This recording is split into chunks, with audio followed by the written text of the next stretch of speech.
In 1971, I had just graduated from IIM Ahmedabad, one of the new breed of people that hit India. And everybody at that time in IIM wanted to join the traditional industries. That is the traditional, MNCs. They wanted to join products.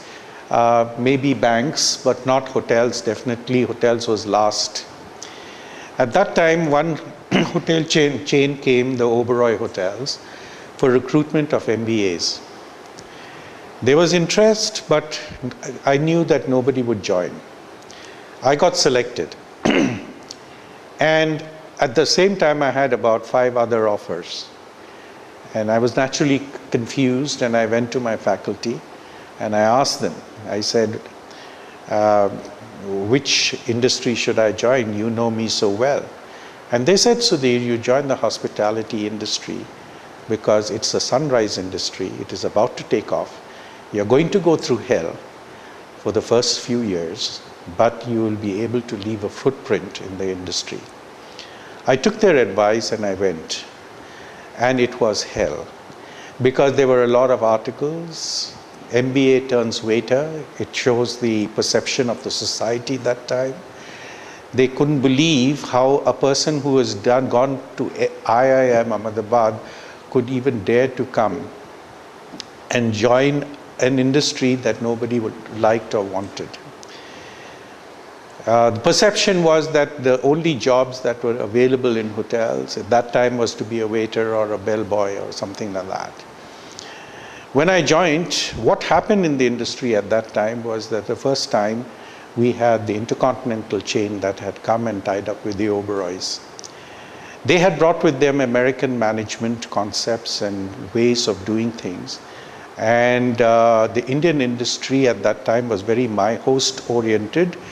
My host coming from Europe, from Austria, Switzerland. So they were very good at wines and all that thing. And here suddenly these people are talking a management language, which they couldn't understand. Or they wanted somebody with a management background to integrate that, the modern management of hospitality. So that's how I found myself there. And but the people out there, they said we have to sort of give him a baptism by fire into the hospitality industry. And my first job was to slaughter 200 chickens in the butchery.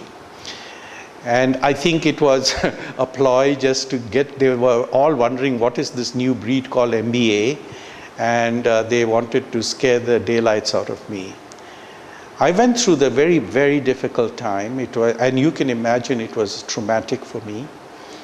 But I listened to my professors. They said, you will go through hell. It seemed to be sort of as though they were, foreseeing what is going to happen to me. I trusted their judgment and their advice, and I continued. And certainly, I could see a tremendous opportunity for myself in that industry, because there was so many things of management that they were not doing. There was management going on as a proprietor's management, because it was owned by the Oberoi family. Very thorough. They knew about hotels, and they still are the leaders in hospitality. But as far as the traditional modern management is concerned, I was bringing that into the hospitality industry. I joined sales and marketing, but I think it is the vision of the Oberois and my own interest also that I should generate more talent and change, because there was a big change taking place in hospitality, and the type of competencies, the kind of knowledge, and the kind of people that is required for the future of hospitality. So they put me in a department called Manpower Development, which was very involved with the developing of human resources.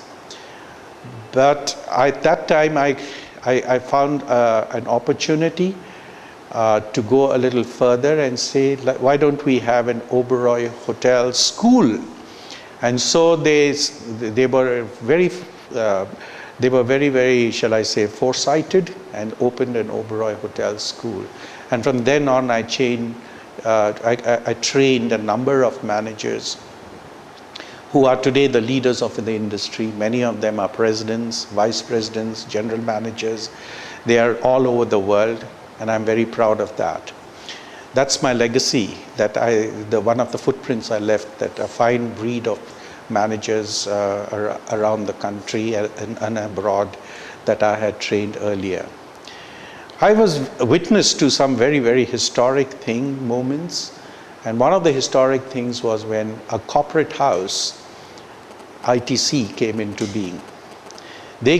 Traditionally, they were cigarette people, and they came and started a hospitality division, a hotels division. And they pinched me, and they found that the one person that they need as an essential person of the initial core group was a human resources and training person. I set up the hotel school for them. I set up the Manipal Institute for them, helped them in the growth of a chain of from 3 hotels to about 29 hotels. So it was very rewarding out there. At that time, I had already established myself as a person who knew about hospitality, and I was helping the government on many forums, including the Planning Commission and so on and so forth. And I did the most craziest thing, and that was I joined the government. Again, nobody could understand why a person, I had reached the position of a member personnel on the divisional board of ITC with a reasonable salary and things like that. And suddenly, here is this guy throwing it and going for a government job. And I joined as the principal of PUSA, but I had a different vision. The vision was that I could see myself involved in a greater macro level involvement. And I think it was one of the most beautiful experiences I had. Yes, I may not have had the luxuries of the private sector, but I did have certainly the exposure to macro level thinking.